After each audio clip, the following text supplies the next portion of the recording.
Boa noite! Quanto tempo que nós não fazemos uma live aqui.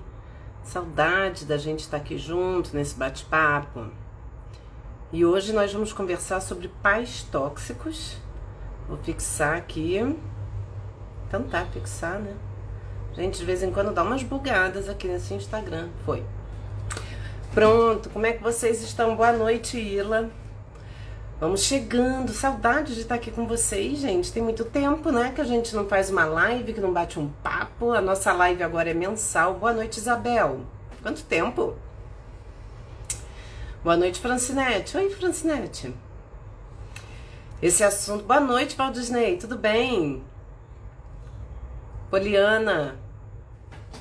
Gente, que legal, que bom ter vocês aqui comigo. É um assunto que vocês estão sempre me perguntando, né? Toda vez que eu abro caixinha... Boa noite, Celeste.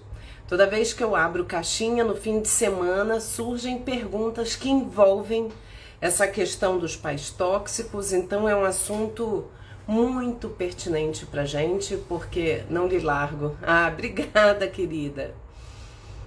É um assunto que é muito pertinente pra gente, porque gera um sofrimento gigante na vida adulta. Boa noite, que ótimo tema. Boa noite, Edna. Eu também achei o tema ótimo e foi sugestão de uma seguidora, tá? Ela me mandou um direct e falou: que tal conversar sobre esse assunto na live? Eu falei: boa ideia. Vamos nele, porque é um tema que realmente gera muito sofrimento psíquico para muita gente, né? As marcas da infância costumam ser... E da infância e da vida adulta e tudo, né? E só lembrando para vocês, já que tem muito tempo que a gente não faz live, o formato da live daqui 2 minutinhos eu vou fechar os comentários, vou trazer todo o conteúdo para vocês, eu vou explanar aqui o conteúdo, porque se eu ficar trocando com vocês enquanto eu estou expondo conteúdo, eu acabo me perdendo e deixo de transmitir informações que são importantes. Então eu vou trazer o conteúdo para vocês, anotem as dúvidas, escrevam no papel aí o que vocês vão querer perguntar, porque ao final da explanação do conteúdo eu vou abrir pra gente bater papo e responder a todas as perguntas, tá?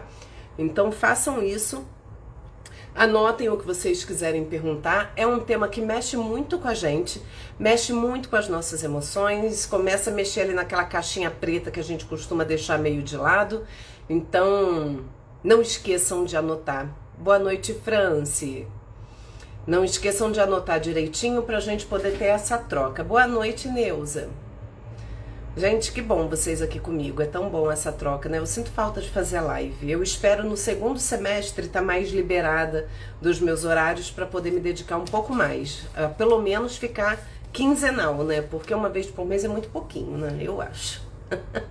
Eu acho que esse é o momento que a gente tem aqui de uma troca muito rica e que vocês têm para tirar as dúvidas. Oi, Cida, boa noite. Você tinha que estar aqui, né? Foi a autora do tema. Bom, enquanto vocês vão chegando... Boa noite, Lucy, tudo bem? Obrigada, querida. Gente, eu tô com calor aqui. E o ar-condicionado do meu quarto não tá legal, então vou aguentar este calor aqui. E aí vocês vão chegando, vão se aproximando, ó, lembrem de convidar pessoas que precisam ouvir um pouco sobre isso, porque, gente, pais tóxicos realmente... Boa noite, Cris, que bom você aqui. É um tema que mexe muito, muito com a gente, compromete muito a nossa vida, a nossa saúde mental, né? Então, é isso, eu vou fechar os comentários, permaneçam aqui comigo. De vez em quando, aqui, enquanto eu falo a live, mandem... sinaizinhos, corações ou qualquer coisa para eu ver que vocês estão aí, estão compreendendo o que eu tô falando. Anotem as dúvidas e eu abro pra gente esclarecer. Tirando os comentários. Então vamos lá, gente. Esse é um tema muito rico e eu tenho muitos exemplos práticos para trazer para vocês, para poder explicar um pouco cada item aqui que eu vou trazer. Porque, infelizmente, eu tenho muitos exemplos, porque isso é uma das coisas que mais marcam e geram sofrimento psíquico e é um tema frequente na terapia, né? E aí tem muita gente que fala, eu vou fazer terapia para ficar falando de pai e mãe. Não, a gente vai fazer terapia para autoconhecimento, muitas vezes para lidar com os nossos sintomas e tudo mais. Só que pai e mãe estão em nós, né? A nossa criança interior está aqui. A gente não se desfaz do que a gente viveu no passado, aquilo permanece em nós e isso vai aparecer de alguma forma como tema na sua terapia. Muito difícil que não apareça. Então vamos lá, eu quero começar com uma frase que todo mundo conhece que é super importante, né? A criança é o pai do adulto. O que isso quer dizer? A criança é o pai do adulto porque tudo que a gente vive ali na infância vai modelando o adulto que a gente vai se tornar. O Winnicott, que era um grande psicanalista, ele falava que a mãe precisa ser suficientemente boa, né? A gente precisa de uma mãe suficientemente boa, não uma mãe perfeita ou um pai perfeito, mas um pai e mãe, né? Eu falo mãe, mas inclui pai também, precisa ser suficientemente bom, fornecer para aquele bebê, para aquela criança, condições de desenvolvimento. Amor e afeto é o principal para isso, para o desenvolvimento psíquico ser feito de uma maneira adequada para aquela criança. Então, o ser humano depende muito do amor no desenvolvimento, né? Tem alguns estudos até que mostram que crianças que são privadas desse afeto na primeira infância, depois tem comprometimento cognitivo, tem uma série de efeitos na vida. Então, quando a gente fala de ter uma mãe suficientemente boa, é pra gente já acabar com a ideia da mãe perfeita, né? Ninguém é perfeito, somos todos humanos e é claro que pai e mãe também são humanos e passíveis de erros. A gente erra, mas na maior parte das vezes, quando é uma mãe saudável, ela erra tentando acertar, né? E eu me coloco também como mãe. Obviamente cometi os meus erros, mas sempre tentando acertar, como a maior parte das pessoas que são saudáveis.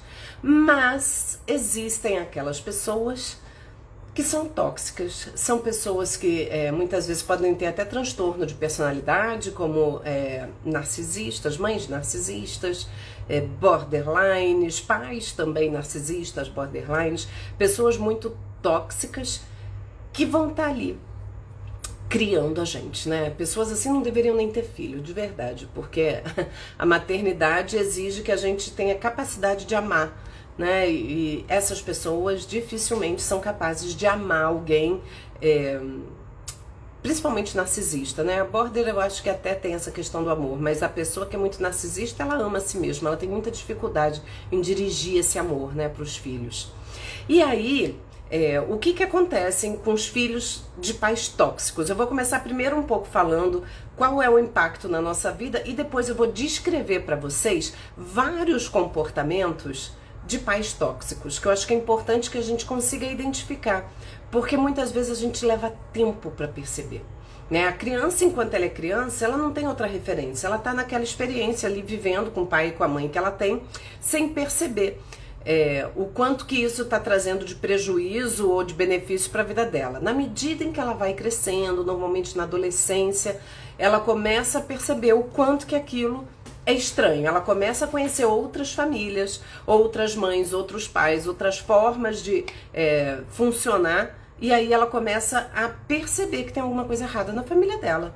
Ela começa a se dar conta de que, gente, na minha casa é diferente, né? O que está acontecendo? Ela começa a ver que o que ela vive com os pais dela não é o normal, no sentido de ser o que a maior parte das pessoas vive. E é muito difícil essa constatação, né? Quando você percebe que seu pai e sua mãe não são aquelas pessoas que estão ali suprindo as suas necessidades básicas, entendendo o amor como uma necessidade básica também, né? Não é só comida, né? Então, os filhos de pais tóxicos, né, em boa parte deles narcisistas, podem ser também agressivos, explosivos, instáveis, né? Tem uma série de comportamentos dos pais que podem interferir muito na autoimagem, na construção da identidade desse filho. O filho se constrói pelo olhar dos pais. A gente vai nomeando para a criança. Cadê o nariz da criança? Cadê a bochecha do neném? Cadê a boquinha do neném? A gente vai dando contorno para aquela criança. A gente dá um nome daquela criança. A gente, simbolicamente, a gente está ali fornecendo a imagem, mostrando para a criança quem ela é. Quando eu olho para essa criança de uma maneira negativa, né, com muita crítica, com muito julgamento, quando essa criança não se sente amada. E essa é uma frase da Melanie Klein que eu sempre acho muito forte, muito verdadeira. Quando uma criança não é adequadamente amada, ela não deixa de amar seus pais. Ela deixa de amar a si mesma. Porque ela entende que ela não é digna de amor. Né? Ela entende que ela é uma filha, um filho que falha. Porque esses pais não amam ela. Então, ela não entende que os pais é que têm esse problema, mas sim ela. Então, ela cresce com uma autoestima no pé. E é muito do comportamento dos pais tóxicos manter esse filho com a autoestima baixa. Porque quanto maior baixa autoestima a pessoa tem, mais fácil a gente controla e manipula e mantém ali grudado na gente.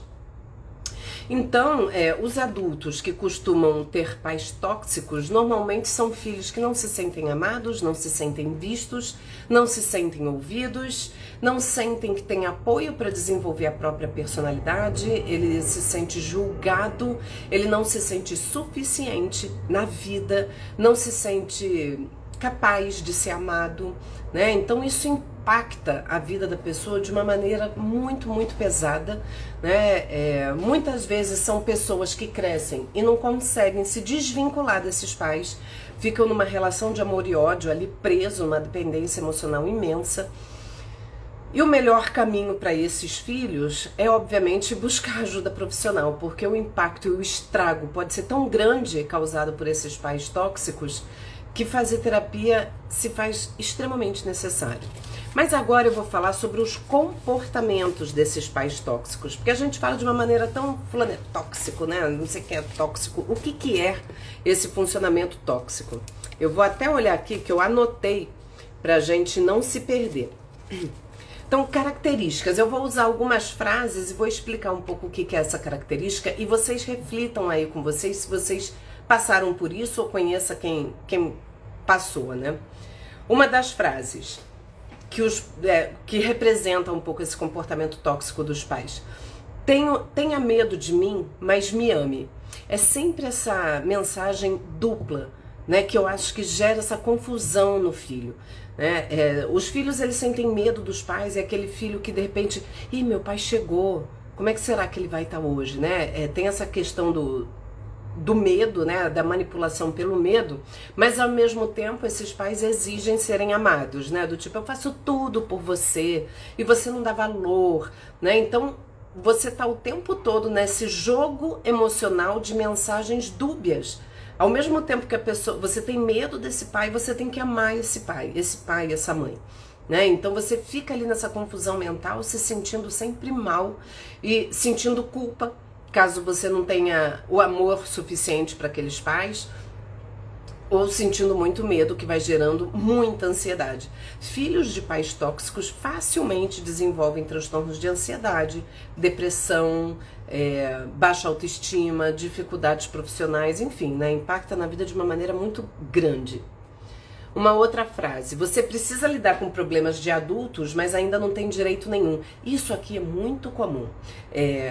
Tem pais e mães que são tão tóxicos que não percebem, ou às vezes até percebem, mas não se preocupam, que eles sobrecarregam seus filhos. São pais que compartilham com seus filhos coisas muito pesadas, muito pesadas. Eu tive uma paciente, gente, a mãe dela era muito, muito narcisista. E às vezes a mãe dela acordava ela de madrugada e falava pra ela: eu acho que eu vou morrer, vamos rezar comigo. E fazia ela passar a noite rezando, porque ela dizia que ia morrer, porque achava que estava com câncer. Com uma criança, com uma pré-adolescente. Olha como ela compartilha com esse adolescente sem nenhuma preocupação do impacto emocional que isso vai causar na pessoa. Ela não tem estrutura emocional para lidar com aquela situação. Né? Ela ficava muito atormentada com aquela ideia de que a mãe poderia morrer e a mãe dela acordava ela de noite para ela ir rezar para ela não morrer. Olha que loucura, né? Ou pais e mães que compartilham com os filhos os dramas pessoais. Vai lá falar porque seu pai fez isso, porque seu pai fez aquilo, e fica compartilhando com a criança, e a criança tendo que tomar partido de defender a mãe ou o pai, se sentindo mal naquela relação. A gente precisa entender que criança e adolescente então fica muito, muito nesse lugar, né? Eu tenho paciente que é adolescente e que a mãe coloca uma carga emocional gigantesca, gigantesca naquele adolescente. Ela compartilha todos os problemas financeiros, todas as questões que ela está passando, os rolos com namorados, as questões com o irmão, enfim. Ela diz que não tem com quem dividir. Aí divide com ele, só que ele não tem condição emocional de dar suporte para aquela mãe. E aí acontece o quê? Tem crise de ansiedade. Aí aparece aonde? Na escola. A criança começa a dar problema na escola. Ah, não quer ir pro colégio, não se sente bem no colégio. O que está acontecendo no colégio? No colégio nada, está acontecendo em casa. E aquela criança, aquele adolescente já vai com aquela pressão interna e aquilo vai aparecer onde é possível, que não é no ambiente doméstico, é no ambiente escolar. Então, a gente tem que ter muito cuidado, porque com o adolescente, ao mesmo tempo que a gente sobrecarrega com os nossos problemas, né, quando os pais são tóxicos, sobrecarregam mesmo, compartilham coisas que não são para serem compartilhadas, às vezes é conta de traição, quanto umas coisas assim que o adolescente fica com aquilo, imagina, o que eu faço com essa informação? É muito pesado, é muito pesado. Então, esse é um comportamento extremamente tóxico e que já gera problema, não é nem na vida adulta, é no presente mesmo. Eu já vi criança, eu atendia uma época uma criança, ela é a coisa mais fofa, a menina devia ter 7 anos, eu atendia ela em posto de saúde. E os pais tinham se separado e ela era muito madura. Muito, ela se colocava numa posturinha super madura, ela ajudava a mãe, ela aconselhava a mãe, ela acolhia aquela mãe porque a mãe estava sofrendo com a separação e a mãe até falava, eu falo para ela não se preocupar, mas ela via aquele sofrimento na mãe e ela parecia uma mocinha, uma queridinha, gente, mas o que ela tem? Que ela precisa de terapia. Aí quando abriu assim o cabelo dela, um buraco assim, sem cabelo, ela fez um buraco na cabeça, caiu tudo, fez uma alopecia, um negócio aqui, e aí a dermatologista encaminhou para terapia. E no processo de terapia, ela ficou bem, o cabelo começou a crescer, enfim, né? Ela ficou ótima. Mas isso é para ver o quanto que aquele peso que ela estava carregando, que não era dela, ela não tinha idade para se responsabilizar pelo divórcio, pela separação dos pais, o quanto que ela achava que supostamente estava aguentando, estava ali, mas ela é muito madura. Não, não é. Ela é uma criança. E ela pagou um preço por isso, né? Ela não manifestava falando, mas o cabelo, ela dava até nervoso, porque ela tinha um cabelo comprido, vinha com o cabelo compridinho. Falei, ué, gente, mas ela tem queda de cabelo, mas estava fechando. Quando abriu, gente, ela parecia, sabe aquelas bonecas de antigamente? Ficava uma coroa assim, aberta. Então, assim, tem um sofrimento ali, né? E a gente tem que pensar nisso, né? Uma outra frase, seja melhor, mas não se esqueça que não é diferente de ninguém. É sempre essas mensagens duplas que confundem, né? Você tem que ser o melhor, principalmente se você for filho de pais narcisistas. Os pais carregam seus filhos como troféus, né? Ele vai validar, né? Meu filho ser bem-sucedido me valida como mãe. O meu filho tá bem na vida diz que eu sou um bom pai, né? Então, é o filho que vai validar esse pai. E aí tem essa cobrança de ser o melhor, mas muitas vezes esses pais não reconhecem as vitórias dos filhos, né? Você podia ter ido um pouquinho melhor. Você tirou 10, mas a prova estava fácil. É um morde e assopra o tempo todo que a pessoa nunca se sente verdadeiramente valorizada e vista. Né? Porque o que importa não é a vitória do filho, o que importa é o que esse filho vai trazer de bom para a imagem desse pai, né? Então, e dessa mãe, né? E aí é importante também pensar esses comentários depreciativos, gente, isso faz um estrago na criança. E no adulto, eu tenho pacientes adultos que relatam frases que ouviam dos seus pais quando era criança e aquilo fica ecoando na cabeça, né? Vira uma premonição. Aí muitas vezes a gente fala, nossa, mas mãe tem um poder, né? Ela fala, acontece. Não, ela tem um poder de colocar coisas na cabeça daquela criança, né? Mãe, pai, eles vão construindo a imagem daquela criança daquela forma que, obviamente, ela vai reproduzir. Aquela mãe que fala, esse menino é burro, não aprende. Gente do céu, ele tem o que na cabeça? Ô, dificuldade. O que essa pessoa vai se tornar? Ela vai se tornar o burro que essa mãe está dizendo que ela é, né? A gente gruda nesses rótulos e a gente passa a duvidar das nossas próprias capacidades, a gente se coloca, a gente é jogado nesse lugar e a gente adere a ele. Muitas vezes isso acontece, né? Tem mãe narcisista que acaba com a autoestima da filha menina, né? A filha tá sempre fora de algum padrão. Nossa, mas você tá magra demais, menina, tem que ganhar um corpo. Ou então, ai mãe, eu tô bonita com essa roupa. Essa roupa tá até legal, mas assim, se você fosse mais alta, eu acho que ficaria melhor. São pequenas coisas que vão minando aquela autoestima que é frágil. Quando a gente é criança, quando é adolescente, a gente está construindo a nossa identidade. A gente está construindo a nossa autoestima. Então essas palavras, ela tem um poder imenso de destruição. A gente tem que ter cuidado quando a gente fala, né? Porque quem ouve não esquece, quem fala esquece, quem ouve não.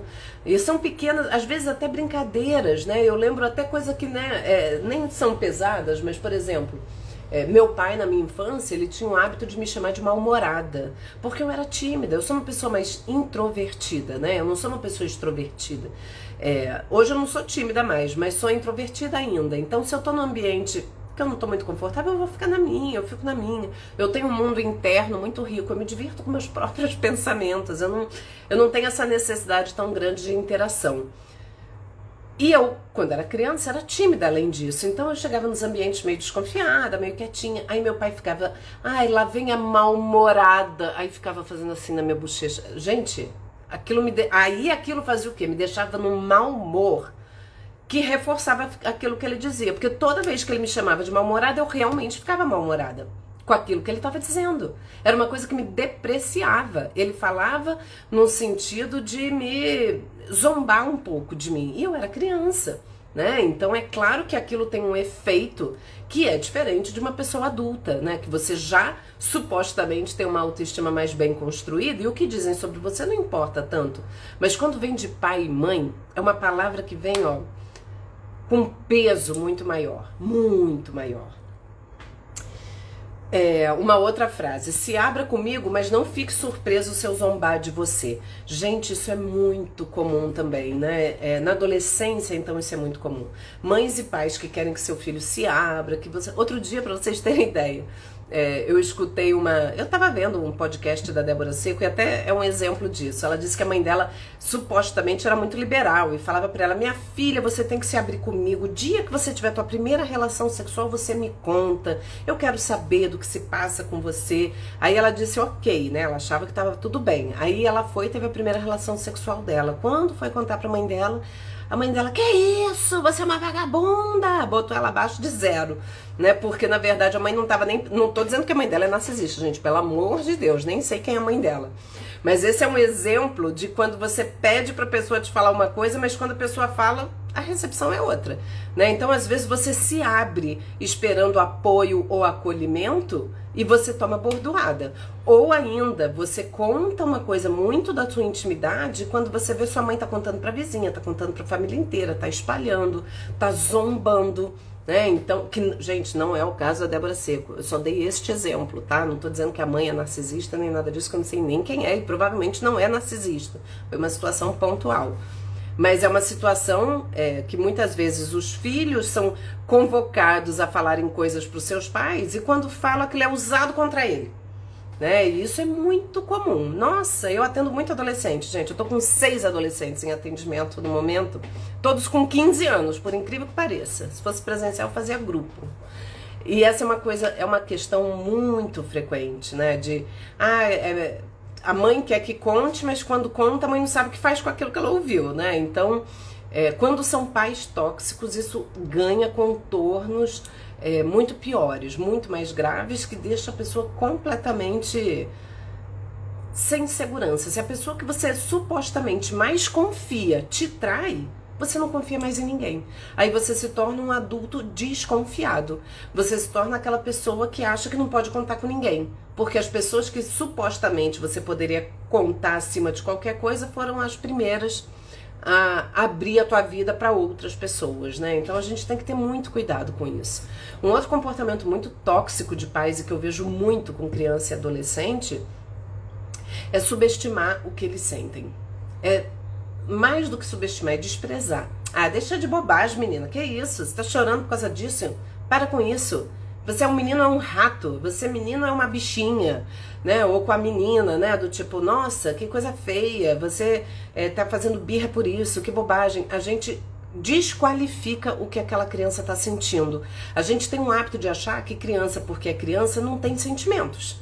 A gente trata uma criança como se ela nada sentisse. Ah, você não tem motivo pra estar assim. Que é isso? Gente, criança é um serzinho complexo, cheio de afetos, cheio de emoções, né? Ainda aprendendo a lidar no auge, né? Se desenvolvendo, ainda desenvolvendo ferramentas emocionais. Como que a gente despreza isso? Né? Seja uma coisa boa ou uma coisa ruim, a gente tem que ouvir aquilo. Adolescente, a mesma coisa. Né? Eu já ouvi de paciente que a filha foi contar que estava namorando, a mãe abriu a boca, começou a rir, a gargalhar. Aí a filha ficou muito triste, muito triste. E a mãe ficou, ai, desculpa, é que eu não aguentei, achei muito engraçado. Gente, qual é a graça? Por que você tá rindo se tua filha tá namorando? Não é pra... é deboche? Né? Então, assim, a gente tem que acolher e legitimar e respeitar as emoções. Ah, é drama, mas para eles é dramático. Ai, que drama, você tá fazendo isso só por causa disso, disso, daquilo. Tudo é um drama, tudo a gente despreza. Mas tem que lembrar que eles não têm a maturidade que a gente tem, não têm a vivência que a gente tem, e para eles, aquele probleminha ali, uma briga com uma amiga, pode ser muito, muito... trágico, né? Adolescente é muito trágico, criança também. Às vezes uma briguinha na escola pode ser um motivo de muito sofrimento para aquela criança. Então a gente tem que ouvir e acolher. Os pais tóxicos são os primeiros a jogarem pedra. São os primeiros a desvalorizar o que o outro está sentindo. Isso é bobagem, deixa de bobagem, menino. Já tive tua idade, né? Isso é a pior coisa. Já tive tua idade, já passei por isso. Tudo é bobagem. Isso é besteira.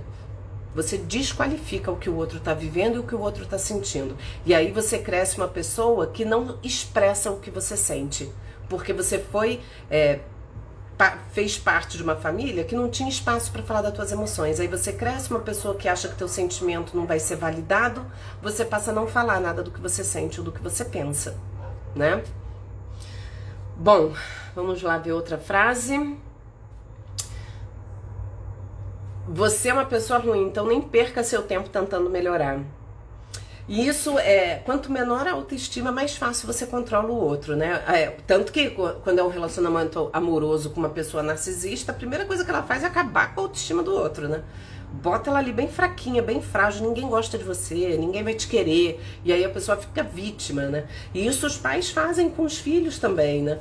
Eu já vi, né, mães e pais falarem com os filhos de um jeito assim que realmente, né, do tipo, você não, né, você vai conseguir, gente, não, faz-me rir, né, tipo, você despreza completamente aquela pessoa e a capacidade dela de lidar com as coisas, você desvaloriza qualquer coisa que ela vá fazer, né, então, quanto mais você mantém aquela autoestima frágil, mais você mantém aquela pessoa sob teu controle. E é isso que os pais tóxicos muitas vezes querem, né? Esse misto de tratar mal, mas querer perto, né? Então...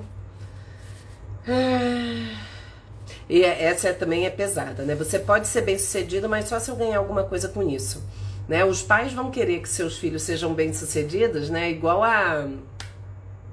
aquela menina, Larissa Manoela. É ótimo, né? Ela era a menina dos ovos de ouro da família, né? É muito bom a filha ser bem sucedida. Ela é a pessoa que sustentava a família. Então, ela começou a não ter tanta graça, esse sucesso dela, quando ela começou a se desvincular dessa família. Quando ela começou a se afastar. E aí eles tentavam minar todas as relações que ela tinha, né? Com o noivo, com o namorado, com quem quer que seja, para mantê-la ali sob controle o tempo todo. Então o filho bem sucedido interessa desde que ele possa ou prover esses pais com dinheiro, ou fazer os pais poderem se enaltecer e tirar onda, né? De fazer inveja em outras pessoas, porque meu filho faz isso, porque minha filha faz aquilo, né? Então tem que ter algum benefício para os pais. Se você quer ser bem sucedido, mas vai morar lá na Austrália, talvez os pais não achem uma boa ideia. Vão começar a jogar água nos teus planos, né? Essa é muito boa, essa é muito comum. Você tem que fazer exatamente o que eu disser, mas se você errar, a culpa é sua. Isso é incrível, né? A pessoa, ela é muito manipuladora, né? Eu tenho um paciente assim, que o pai quer dizer tudo que ele tem que fazer, a forma como tem que fazer, quer dar lá o passo a passo. Mas se der tudo errado, a culpa é sua, né? Você é o incompetente, você é a pessoa que não dá conta, você é a pessoa que não consegue fazer nada bem feito. Isso é muito comum também, né? Os pais tóxicos culparem, se vitimizarem. Eles são vítimas e a culpa é do filho, né? Que não é uma pessoa decente, capaz, e joga toda a responsabilidade pelos erros que o filho comete, né? Essa também, né? Você só causa transtornos na minha vida, mas não me deixe sozinho. Essa é a relação dúbia, né? Você quer que o filho, você reclama que é um inferno na tua vida, que você gasta uma fortuna com aquele filho, que ele custa caro, tem noção do quanto que você custa pra mim, né? E humilha, despreza, mas se esse filho falar, eu vou sair de casa, aí os pais, você é ingrato, olha, é muita ingratidão, agora você me vira as costas, né? Então, nada do que você faça dá certo. Nada. Se você fica, você tá errado, porque você é um vagabundo que vive às minhas custas. Eu quero ver você pagar suas contas. Aí o dia que você fala, tô saindo de casa e vou pagar minhas contas, é muita ingratidão. Depois de tudo que eu fiz por você, você vai embora. Né? Então, os filhos sentem que nada do que eles façam é suficiente para agradar esses pais. Isso é muito triste, né? Nos filhos de pais tóxicos. Eles passam a vida inteira querendo esse amor dos pais. E aí eu vou trazer, né, deixa eu só ver o tempo aqui, vou começar a finalizar aqui para falar para vocês como lidar com isso, né? Entendendo que, não, realmente isso que você me falou, eu identifiquei vários comportamentos, eu passei por essa situação, mas e agora? Esse é o ponto. Mas deixa eu só terminar aqui, tem esse aceite nossa ajuda mais de explorar a gente, que é isso que eu acabei de dizer, né? Você mora aqui, você precisa da minha ajuda, eu tô aqui para te ajudar, mas ao mesmo tempo joga na tua cara que você não ajuda com nada, que acha que a casa é um hotel e não sei o que mais. A outra, confia em mim, mas mesmo assim eu vou bisbilhotar suas coisas. Os pais tóxicos, eles não respeitam as decisões dos filhos. Mesmo quando os filhos moram em outra casa, pode acontecer de, sei lá, aquela mãe tóxica ir lá visitar o filho e falar, nossa, mesa nova, que linda, você nem me falou que comprou uma mesa. E o que você fez com a outra mesa? Né? Aquela pessoa que está sempre invadindo a tua vida, querendo se meter em tudo. Quando são filhos adolescentes, às vezes revira armário de adolescente, invade a privacidade completamente. É claro que quando é menor de idade, a gente tem que ter um cuidado e minimamente saber o que está acontecendo ali com aquele adolescente. Mas se você estabelece uma relação de confiança, você não precisa se dar ao trabalho de ficar invadindo a privacidade. Se você tem uma relação de confiança e de amizade com teus filhos, né, de confiança mesmo, eles não vão ficar te escondendo tudo a ponto de você ficar investigando tudo que está acontecendo e bisbilhotando a vida. Isso é extremamente invasivo e a pessoa que mora na casa de pais tóxicos, ela sente que ela não tem a mínima privacidade em nenhum lugar que ela esteja, né? Às vezes tem dificuldade de fazer terapia, se estiver fazendo online, porque tá na casa e sente que os pais vão estar ali querendo ouvir o que a pessoa está falando, né? Então, realmente... E aí, o ponto que eu acho que é super importante da gente pensar, o que eu faço? Eu entendi isso aí que você falou, eu dei aí, gabaritei, dei check aí, gabaritei tudo aí que você me falou, e o que fazer? E aí, esse é o ponto, gente. Primeira coisa que a gente tem que fazer é parar de santificar pai e mãe. Culturalmente, a gente santifica, né? Mas é sua mãe.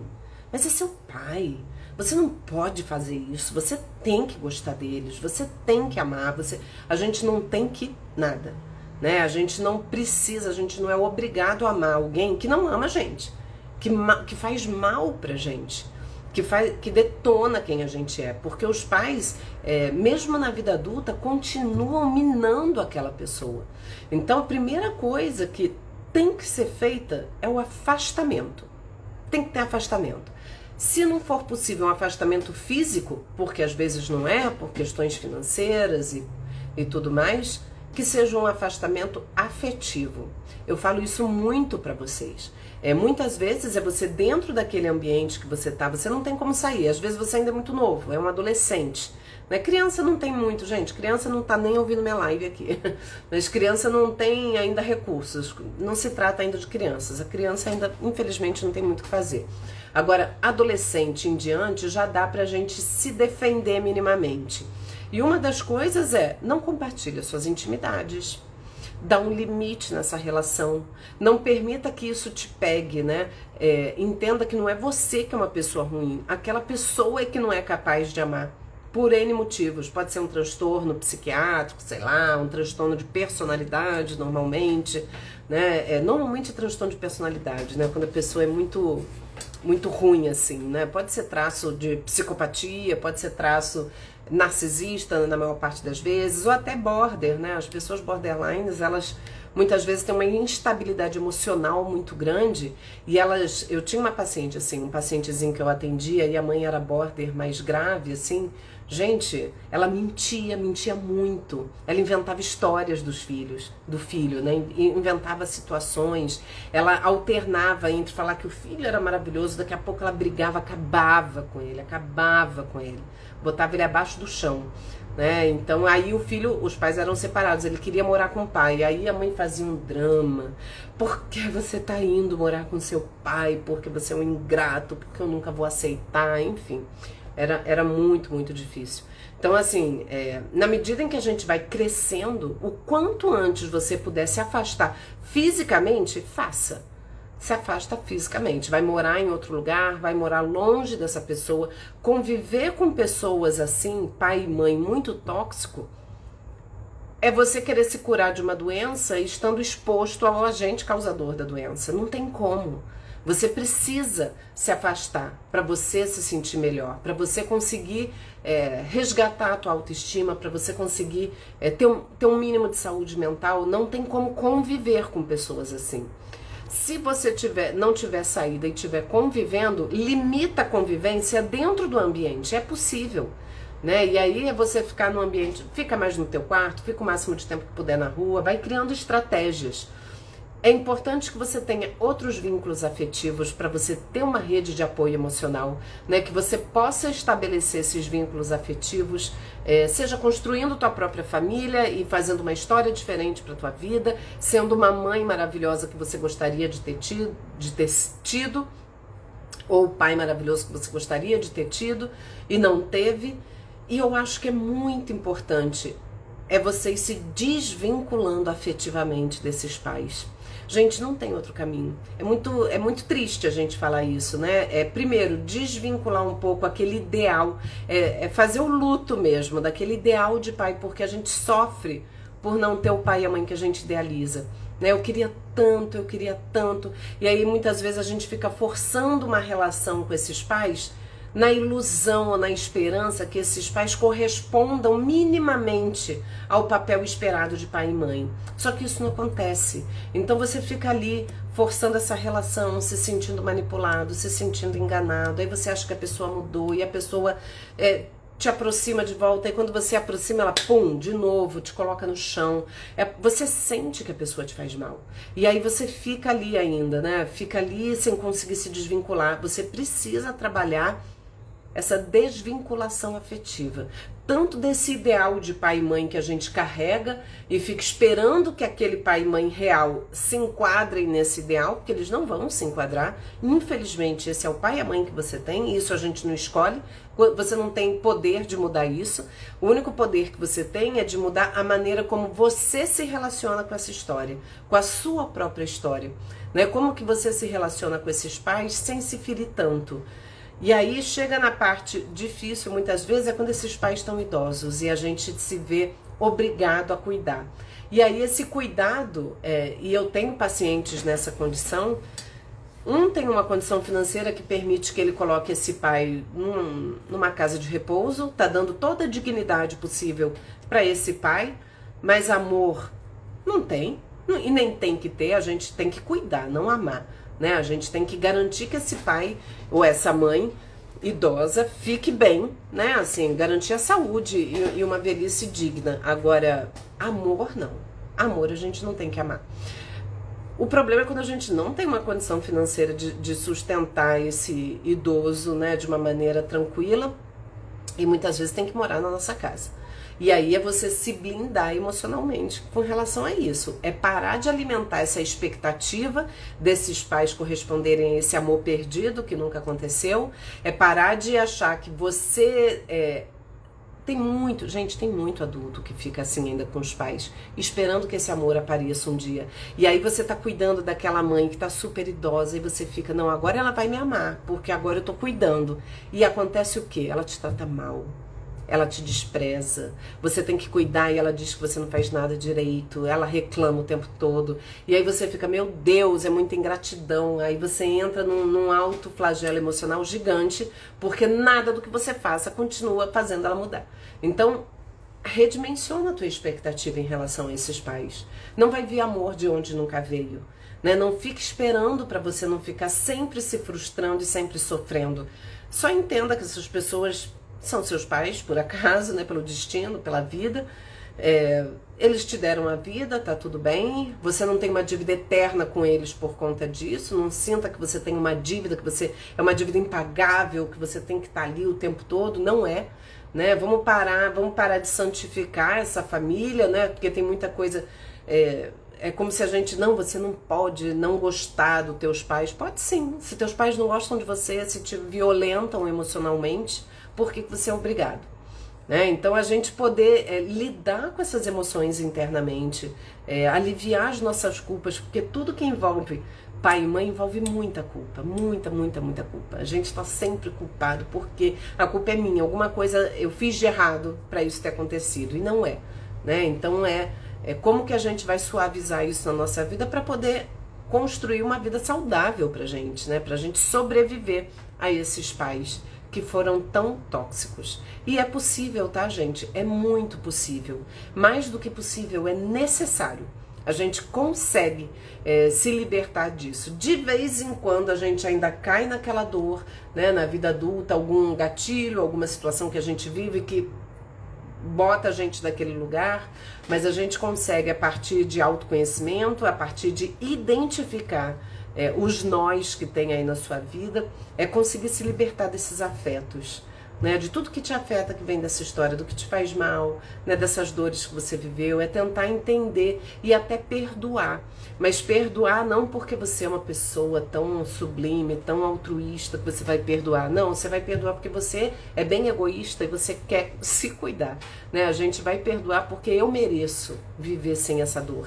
Eu mereço me sentir em paz com isso. E aí é entender que esses pais não foram suficientemente bons e a culpa não é sua. Né? Quanto a isso, a gente não tem o que fazer. Então vamos lá, gente. Eu vou soltar os comentários aqui, comentários ativados, pra gente poder conversar um pouco. Deixa eu ver a hora. Dá tempo. Me digam, façam perguntas, comentem.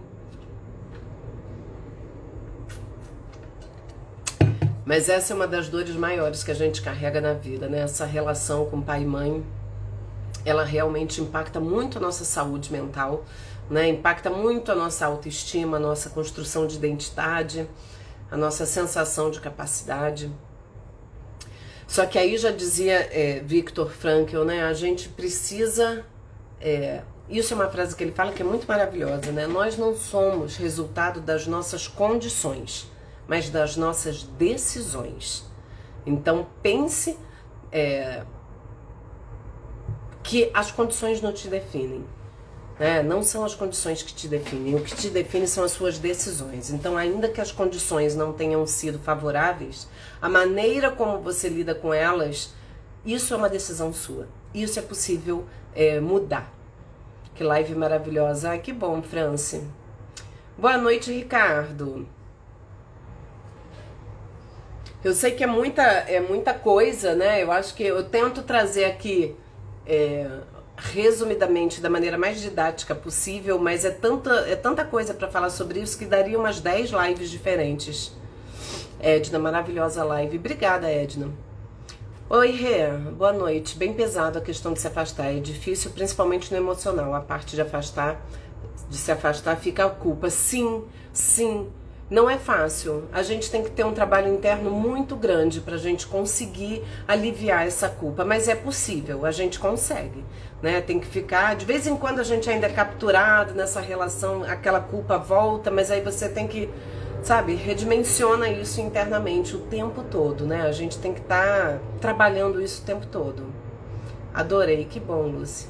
Ricardo, live incrível e muito bem explicada. Que bom, Ricardo. Ana Clara. E quando a toxicidade vem em forma de superproteção, aquela história, eu sei o que é melhor pra você e nada do que você escolhe é bom ou aceitável. É péssimo também, né, Ana Clara? É péssimo, né? Então, isso entra um pouco no que eu tava dizendo. E eu sempre... eu sei do que... Enfim, você tem que se livrar da mesma forma. É você primeiro ter consciência do que você quer. E é muito difícil quando alguém interfere, né? Tem mãe que interfere em tudo. Mãe narcisista, então, meu Deus do céu.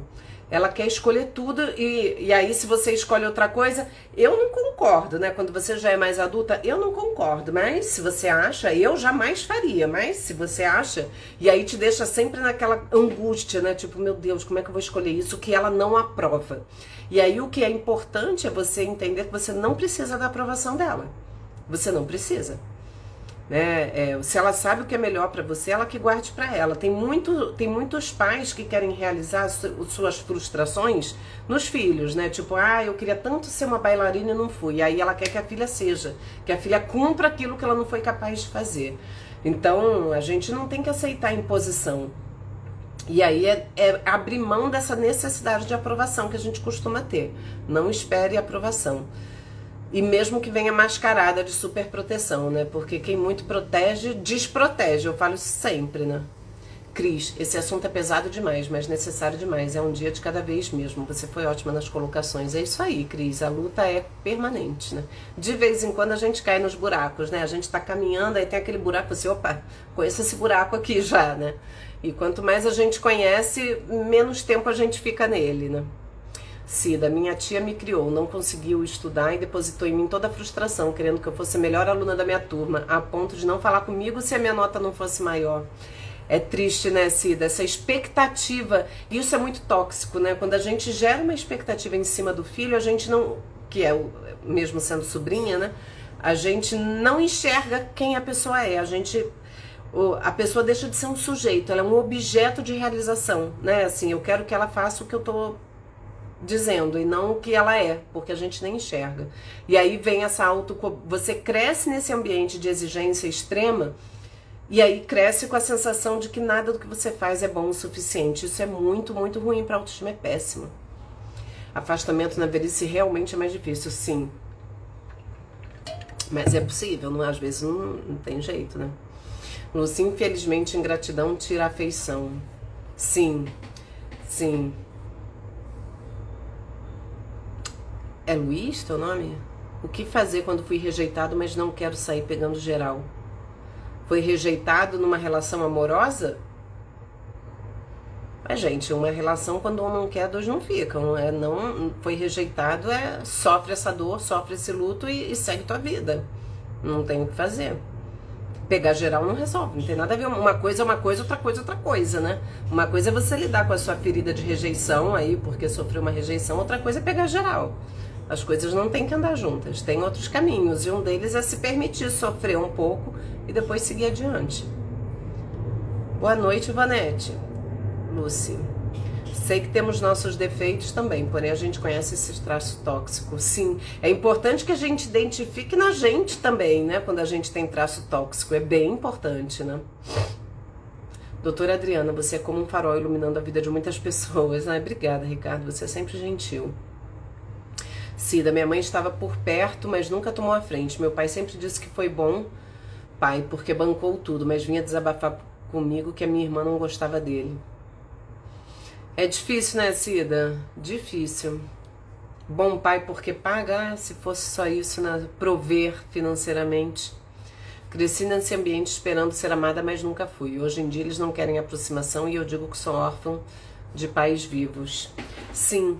E é lidar com isso, né, Cida? Não adianta a gente querer ser amada por pessoas que não são capazes de te dar esse amor, né? É lidar com isso e construir outras redes de afeto para você. A gente tem como ser amado em outras situações, né? A gente criar nossa própria família e fazer uma nova história. Tomando muito cuidado para não reproduzir na nossa vida adulta as dores das nossas feridas de infância, né? Do tipo, ah, eu não fui amada pelos meus pais, logo eu não vou ser amada por ninguém. E aí não consegue estabelecer nenhuma relação de amor porque você nunca vai se sentir amada o suficiente. Tem que tomar, por isso que a terapia é importante, né? Para não reproduzir essas questões do passado, né? Lúcia, temos que nos priorizar sempre, já que ninguém dá valor. Ficar sofrendo sempre e adoecer é pior ainda. Sim, a gente tem que se valorizar, né? No fim é aquilo, né? A gente com a gente mesmo, né?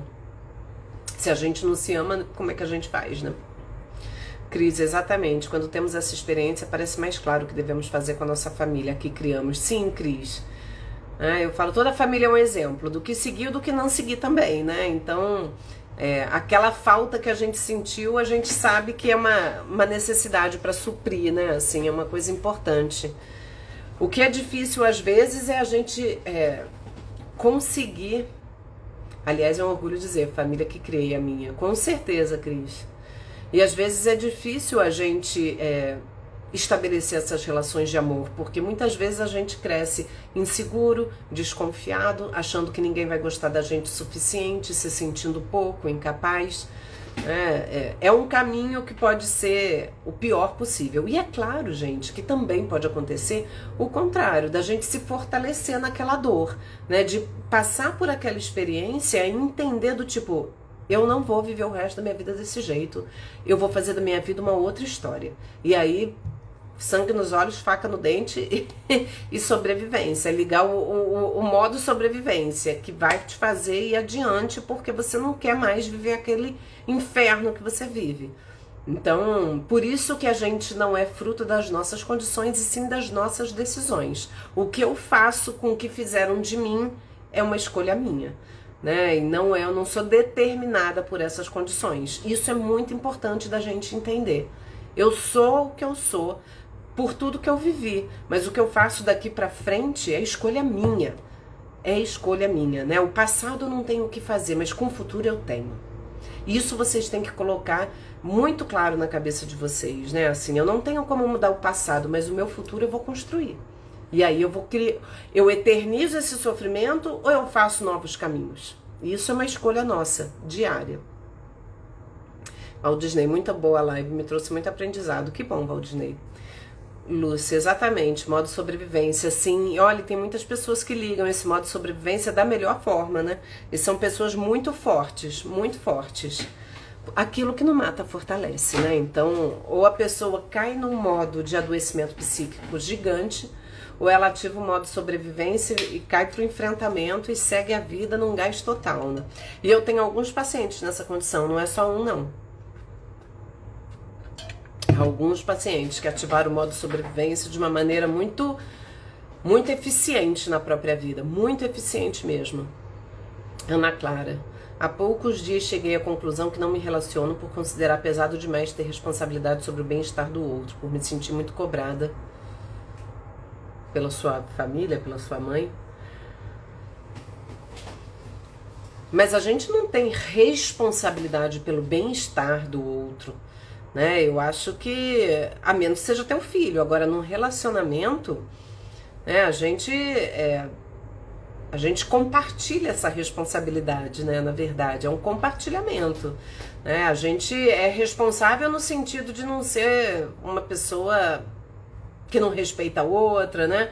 É você ter responsabilidade por suas atitudes, né? Você é responsável pelas suas atitudes, por quem você é, né? Por aquilo que você faz. Mas a gente não tem responsabilidade sobre o bem-estar do outro. Eu acho que é meio... Por que você está se colocando nesse lugar, né? Eu não tenho obrigação de fazer o outro feliz, né? Ou infeliz, né? Isso não... eu acho que essa responsabilidade é de cada um, né? A gente é que tem responsabilidade em ser uma pessoa boa pro outro, né? Essa responsabilidade eu tenho. Esse controle eu tenho, né? Mas eu não tenho controle sobre o outro. E isso vale para todas as situações, né? Eu tenho uma paciente, por exemplo, que ela tá terminando um relacionamento e ela tá com muita dificuldade, porque essa pessoa com quem ela tá terminando tem um transtorno emocional, né? Bipolar e tudo, e ela sente que é responsabilidade dela mantê-lo estável. Não, gente, claro que não. A pessoa tem um transtorno, ela tem que tratar com profissionais adequados, fazer as escolhas dela. Agora, você não pode estar tomando aquele relacionamento sob sua responsabilidade. Então, o que ele fizer é minha responsabilidade? Claro que não. Tem que tomar muito cuidado com isso.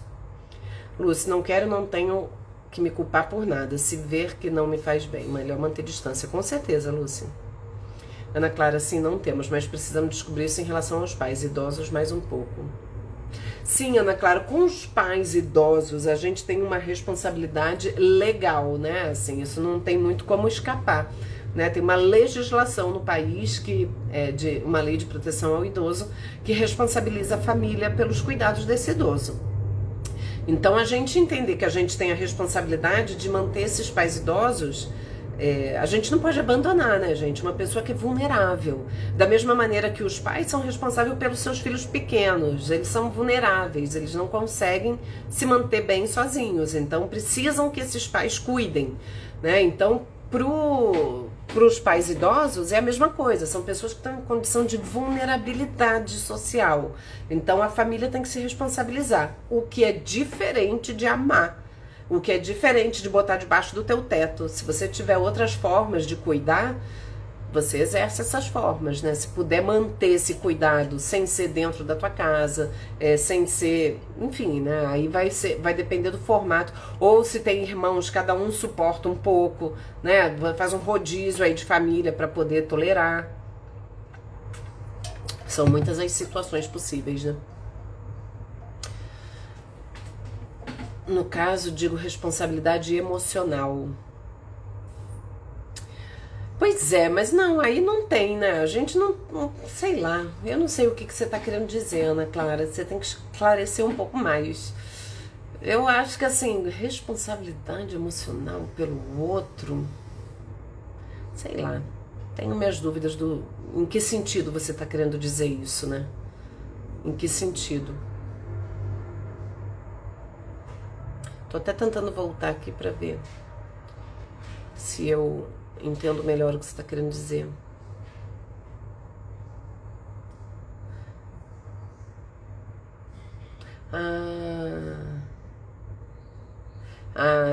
De ter responsabilidade pelo bem-estar dos teus pais e tudo mais, né? Responsabilidade emocional, Gente, é pesado, tá? Cuidar de pais idosos quando você não tem uma boa relação na tua vida não é fácil. Não é fácil. Se for possível, se outras pessoas estiverem dando conta, ou se ele ainda tiver autonomia para viver a vida deles, né? Que bom, a gente não se envolve com isso. Mas se for uma pessoa com alguma questão, sei lá, doença e que não tem autonomia, aí a gente tem que tentar se blindar emocionalmente e dar o suporte necessário. Não tem jeito. Não tem muito para onde correr em relação a isso. E aí a gente dá aquilo que é possível, né? Sem ficar esperando nenhum reconhecimento, um agradecimento pelo esforço que você está empenhando nessa missão. Esquece, não vai ter isso. Então é você lidar da maneira mais racional possível. Esse é que eu acho que é o ponto, né? Lidar com as coisas de maneira muito objetiva e racional. Eu tenho um paciente que faz isso muito bem, né? Ele cuida do pai, o pai tá lá numa clínica, ele visita eventualmente, aí às vezes o pai adoece e ele fica naquela confusão, aí ele paga uma pessoa para ficar acompanhando no hospital. Por quê? Porque emocionalmente é muito pesado para ele, né? Foi um pai muito ruim para ele, o pai e a mãe. Foram muito ruins mesmo. Então, assim, como é que ele vai dar esse suporte para esse pai? Não vai. Ele dá um suporte, ele tem condições financeiras para isso, então ele dá esse suporte de vida, né? Assim, objetivamente o que o pai precisa. Um exame, isso, aquilo, isso ele fornece, mas não mais do que isso, né? Ajudar no que for preciso, independente se está perto ou não, se puder, claro. Sim. Então a gente vai conduzindo da melhor maneira, né? Dentro do que é possível fazer. Mas sabendo que tem um limite, né? Um limite para você. Podem ter dias mais pesados, outros menos, né? E é seguir conduzindo da melhor forma.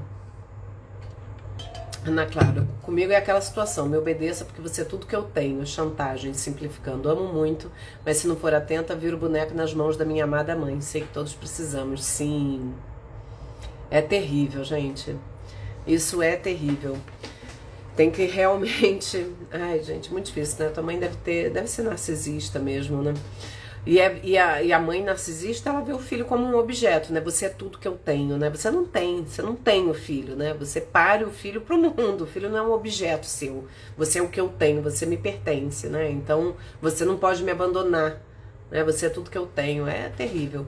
É ir administrando isso, né? Não permitir que isso cole em você, que você realmente acredite nessa ideia, né? De que você é a pessoa que deve algo pra tua mãe, que você tem que estar ali. Então é dar o suporte, gente, é sempre tentar dar aquele suporte possível. É totalmente indolor? Não, não é. Não é. Quando a gente lida com pais tóxicos, não vai ser. Né? Se a gente tiver que lidar com eles na velhice, vai ser naquela distância.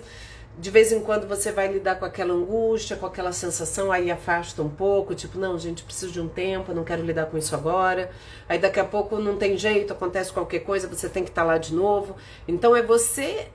se respeitar acima de tudo, vai se ouvindo, vai se acolhendo, vai percebendo o quanto que aquilo te impacta, o quanto que aquilo mexe com você, para você poder administrar da melhor forma. Eu acho esse é o ponto principal, né? Sente como é que você tá ali naquela relação, né? Tem vezes que a gente tá melhor, tá mais fortalecida, tá no momento bom da vida, consegue estar ali de boa, lidando com aquilo, tipo, né? A pessoa fala uma besteira, você, opa, desvia daqui, desvia dali e segue tua vida. Mas, de repente, você tá num momento que você tá mais fragilizada, tá numa crise no seu relacionamento, perdeu o emprego, aí, de repente, você tá frágil, aí encontra essa pessoa tóxica, né, teu parente tóxico, teu pai, tua mãe, aí aquilo você já não tá com força pra desviar e aquilo, puf, bate no peito e te derruba. Então, se perceba nessa relação. Né? O outro a gente não tem controle, gente. O outro a gente não controla. O outro vai ser isso mesmo. Ah, era uma chantagista? Quando tiver idoso vai ser 3 vezes mais chantagista. Esses defeitos só pioram. Era uma pessoa egoísta? Vai ficar 3 vezes mais. Então, assim, não espere nada que venha dele. Se observa como é que você se sente, como é que você se permite ali, né? Como é que você consegue estar naquela relação sem se machucar tanto. Tentando fazer esse cuidado, porque senão a gente vai deixando e vai se atropelando e a gente se permite ser atropelado pelo outro, né? Gente, eu acho que é isso, já são 9 horas, já conversamos bastante, essa live vai ficar salva depois lá no YouTube, quem chegou depois e quiser assistir vai estar salva lá, eu vou terminando aqui, o Instagram demora um pouquinho até eu conseguir baixar a live para postar lá, mas quem quiser ouvir, vai lá, porque eu acho que vale a pena, né? Tem bastante informação que pode ser uma abertura aí de consciência para algumas coisas. Ana Clara, vou vivendo e tentando me respeitar e ajudando eles também, porque sei que todos precisamos de cura. Exatamente, Ana Clara, é isso, né? Eu acho que isso que é a melhor coisa, é poder lidar entendendo e aliviando o coração na medida do possível, né? Cris, maravilhosa a sua live, obrigada por tanto. Ah, Cris, que bom que você gostou. Obrigada, Adriana, foi ótimo, que bom, gente. Tem muito tempo que a gente não faz live, ando enrolada na minha vida, mas até o julho faremos lives mensais e depois disso eu vou tentar retomar pelo menos quinzenal. Live maravilhosa, obrigada, que bom, gente. Boa noite pra vocês, beijo pra vocês e até a próxima. Sua live foi brilhante, obrigada, Ricardo, você é sempre gentil. Boa noite, beijo pra vocês.